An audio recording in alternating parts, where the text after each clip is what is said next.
আমরা যেভাবে গেছিলাম প্রিপারেশন নিয়ে ওইভাবেই করতে পারি নাই। আপনারা দেখছেন ৩টা ম্যাচ আমরা হাতের থেকে মানে কি বলবো, এটা ছুটে গিয়েছে আর কি। জিতা ম্যাচটা আমরা হেরে গেছি, যাই হোক। আর ব্যক্তিগতভাবে আমি বলবো যে একটা ম্যাচই ভালো খেলছি সাউথ আফ্রিকার সাথে।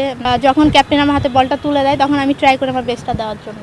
অবশ্যই কষ্ট লাগছে। আমরা তো কি বলবো, এটা পার্সোনালি অনেক কষ্ট লাগছে, ব্যক্তিগতভাবে অনেক কষ্ট লাগছে। কারণ ওই ম্যাচটা আমি যখন আউট হয়ে গেছি আমি তখনও আশা করি না যে আমরা খেলাটা হেরে যাব।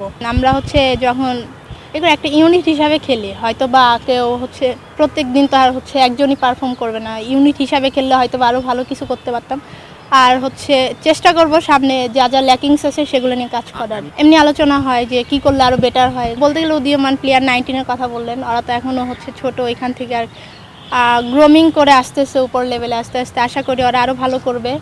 আর আমাদের দায়িত্বটা মানে আমরা যখন যাই আমাদের দায়িত্ব থাকে যে দেশের জন্য যেহেতু খেলতে যাচ্ছে, আমাদের অবশ্যই নিজের সেরাটা দেওয়ার চেষ্টা করি, ট্রাই করি। অবশ্যই সবাই সবার বেস্টটা ট্রাই করে, হয়তো কখনো হয় কখনো হয় না, কিন্তু আমরা ট্রাই করি সবসময় নিজের বেস্টটা দেওয়ার জন্য।